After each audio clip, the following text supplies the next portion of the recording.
Hi, welcome back. Oh, I'm really excited to bring this build to you. There's a couple of caveats that I'll go through in a second, but overall, what we have here is the Porsche 935 from 2019.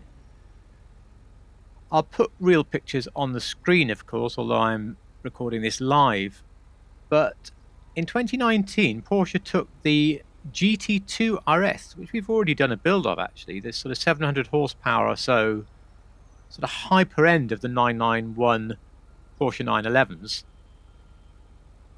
and they decided to, if you like, merge it with the Moby Dick, the 1978 Le Mans endurance car.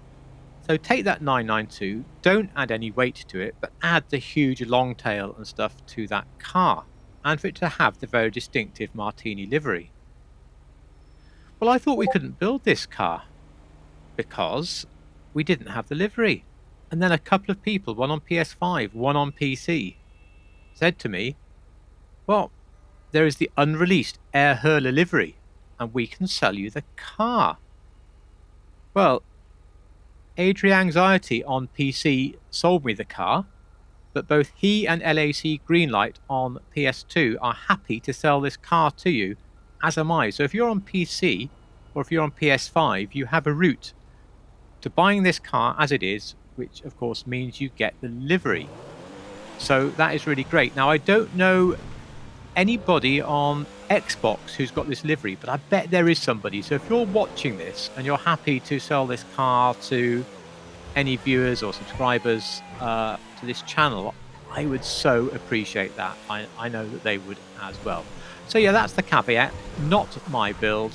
I've just changed a couple of little things actually, and you do need to make an effort to sort of request meet up with somebody and buy the car.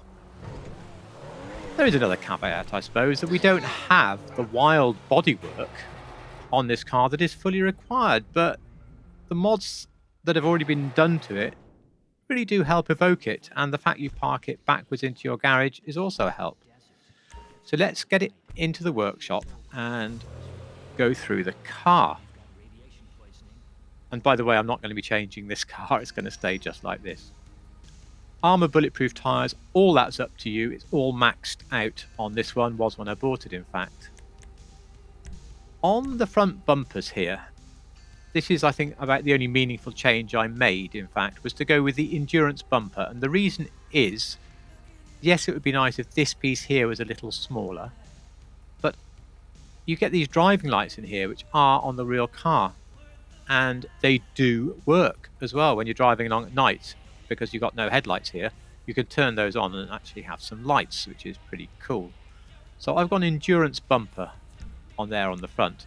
Now on the rear, the bumper is missing, or half bumper. And the reason is, of course, when you look from the side, you've sort of got a long tail effect now by taking the bumper off. I think that's pretty cool. Can't think of any other reason to take the bumper off, but that works.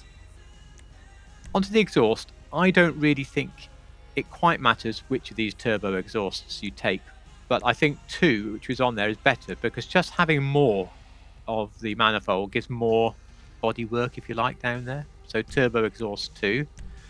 Fenders, you definitely need the vents and over fenders. You don't want black at the back, so it's irrelevant with the color of the front ones. Fog lights you don't want, it puts them in pods for like a Safari. But headlight covers, of course, you absolutely want. So primary headlight covers go in there. On the hood, well, there are no catches, funnily enough, for this £750,000 track car. And there's no hood that's going to really do it for you. It's going to have all those vents and inlets. The car came to me with the vented hood, and I think that's a pretty good option for putting 2 vents in. But do have a little play, run through them all. You know, you could go for this one on here, the SR spec hood, and so on. Because there's a sort of filler shown on the other one, you could also go for endurance hood and pop this in. Whichever you think is going to get you the closest, really. Now on the interior, there's a lot you can do on this. The dash track prepped interior, that works really nicely. And on the doors, the carbon race door cards, They certainly do have red handles on the actual car. Seats, it's one of those you could pick loads, but I think the carbon track seats, they work very well. That's how it came to me. At least we've got the red matching the red. Steering wheels, Rally Clubman, because we want shifters, we want buttons on our steering wheel and so on. This looks really, I like that. It looks good. Roll cage, well, we have a slight problem here in that the whole cage should be black. But if we go on the internal view, you can see that if you pick the padded cage, you have two pluses. Firstly, the front is basically black. And secondly, it is padded on the rear one.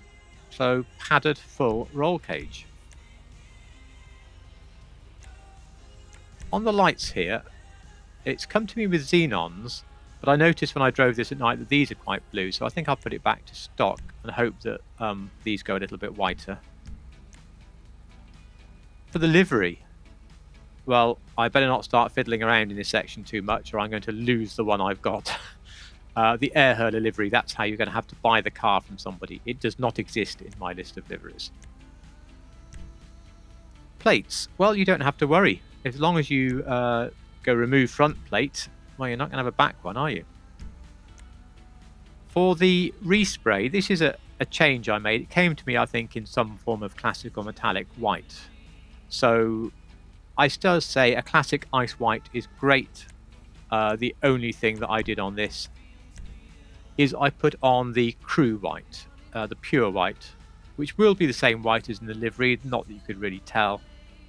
It's just lovely and bright, so I would go probably just classic ice white or this crew white. Try and avoid a pearlescent because it's all going to reflect in the livery. The secondary colour, I think there's pretty much nothing showing, that's right. Trim colour, you want a dark colour inside. Black steel works pretty well, makes a few bits look slightly more carbony. And the accent colour, just leave it ice white for the gauges. On the roof, well, obviously you won't be putting an accessory on there, and in fact you don't have a black or carbon type roof. For the skirts, you know, there's a few, and I think I might have changed this from the way it came. I just fancied the flared aero skirts for this one. Yeah, a lot of them work though, but flared aero skirts for that. Splitters, and I think that's also giving you the tow hook there. I think the GT splitter is the only real choice that works here. You want something much more than canards. You wouldn't want support rods and canards, so GT splitter it is. For the spoiler, it's a massive spoiler on the real car, a really massive spoiler. So we go for one of the massive spoilers here. Extreme performance wing, normally too much, it's perfect.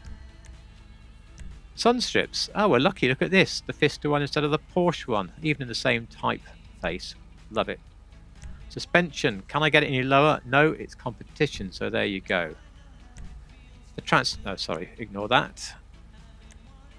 For wheels, aha, now, let's first look at the wheels that are on here, which I'm pretty sure are track. Yeah, track conical turbofan, and I think they're very good.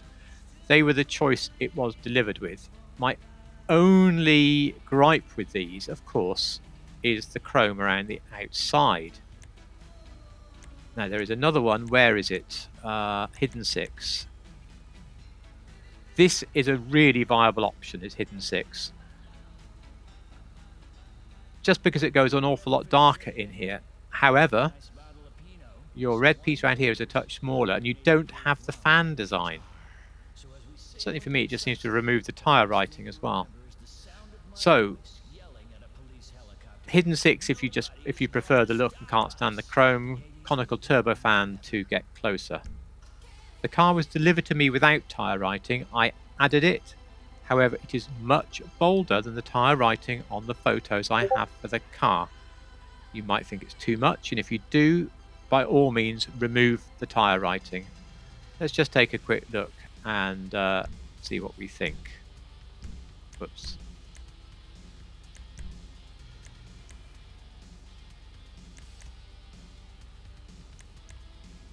It's a tricky one, isn't it? You know, I think I prefer it without, so stock tyres. There are no wind deflectors, and the windows definitely have no tint. That completes the not really my build of this Porsche 935.